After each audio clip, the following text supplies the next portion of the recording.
morning, the students of class 6. Today I am back with your social science class, and today we are going to discuss our next subunit on your geography book, chapter number 1. And today's subunit, the moon. Yes, previous class we have described about the different celestial bodies. Now today we discuss our only satellite, Earth, our only satellite, moon. So, and open your page number 5 on your geography book and look at the paragraph on moon, that it is the only satellite of our planet Earth, and 1/4 that of the Earth, but its size is just 1/4 of Earth. But why it is looked so big? It appears so big in front of us because it is the nearest celestial body, just 3,84,400 kilometers away from us. So that's why it looks so big in the time of full moon. And it is the only celestial body that is very nearest to us. And moon moves around the earth in 27 days. As well as it takes exactly the same time to complete one spin on its axis. It takes the 27 days to move around the sun, moves around the earth, as well as the same day, almost 28 days to move around its axis. So that's why, because of this, only one side of moon is visible from earth.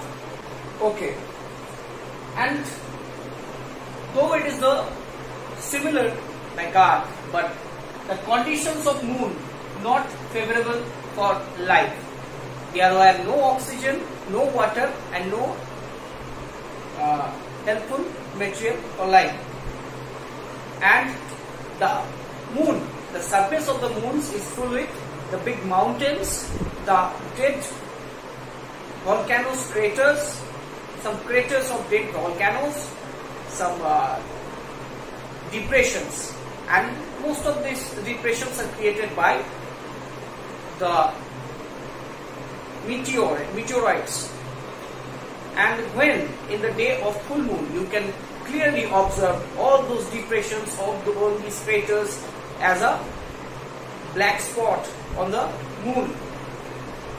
Okay, so when you will observe, you will understand what is the different the spots, the different mountains from in the surface of moon. It is clearly visible on the day of full moon from the earth. Okay, another interesting fact from the moon. Yes, the first human being is touched the soil of the moon is Neil Armstrong. Neil Armstrong, astronaut from United States of America. And our Indian Space Research Organization (ISRO) also sent some satellites in the to research about the moon. They are Chandrayaan-1 and Chandrayaan-2. They moves around the moon and collect data for scientific research. So that's all from moon. Now we will discuss about the next celestial body, asteroids. Okay, now we will discuss about the asteroids. What is asteroid?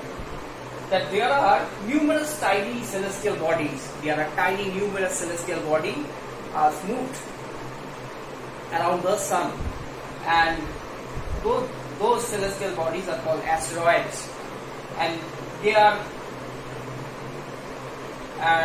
are found between the orbits of Mars and Jupiter. Between the orbits of Mars and Jupiter, there are millions of such asteroids that moves around the sun like a pathway, and this belt called asteroid belt. It is situated between the orbits of Mars and Jupiter. Sometimes, okay. So scientists are view that asteroids are the part of the planets.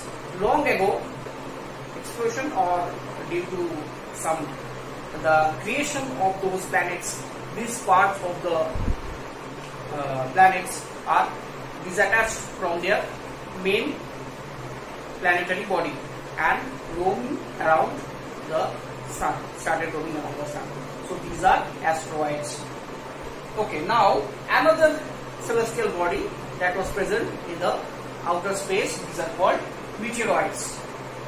Meteoroids are those things that sometimes in the night sky you have seen that some bright object just moves into the night sky. Bright objects. So those objects looks like stars, but those are not stars. These are meteoroids. So what meteoroids actually are? The small pieces of rock which moves around the sun. Sometimes these objects come near the earth and tend to drop upon it. But due to the friction with the air, with the layers of air covered the earth, and when they try to enter the earth, they had a friction, and with the friction with the air, they totally burn and turn into ashes. But sometimes they are so big, so that's why not all of them were not burned. Some part of it also dropped on the surface of earth and creates big hollow.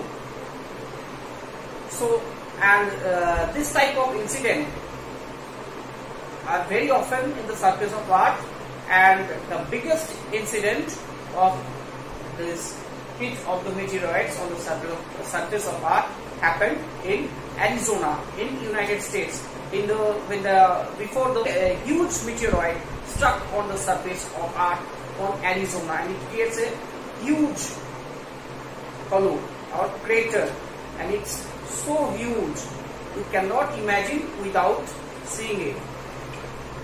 Okay, have you seen ever a clear broad band on the clear night sky? It looks like a ribbon or path. What is those things? Those things are actually called a galaxy. What is galaxy? The galaxies are a huge system of billions of stars and clouds of dust and gases. Different gases and lots of dusts. After the death of any stars, they are mixed with it, and billions of stars are consists into the galaxy. Our solar system, the sun, also a star, and like sun, there are billion stars in the galaxy, and all those, and our solar system also a part of a galaxy. And what is the name of our galaxy? In our ancient texts, in our Vedic texts, we have found the name. It is Akash Ganga, or in English called Milky Way galaxy, because it is completely looks completely white from the surface of earth. So that's why our ancient those pundits and scholars named it Akash Ganga. Now, what is universe?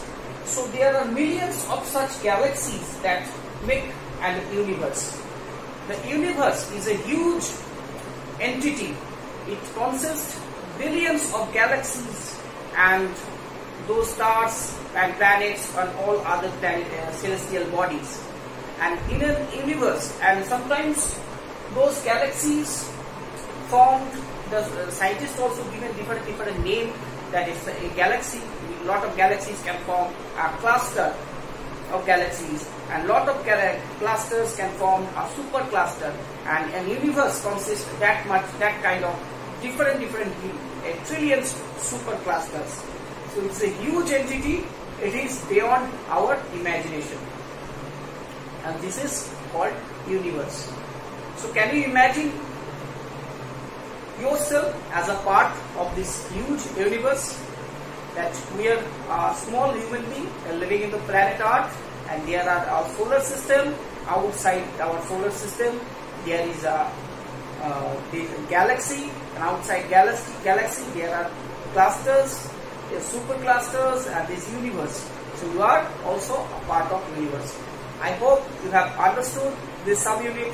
Next class we will discuss about another chapter, a new chapter of your geography, and give you the question answers.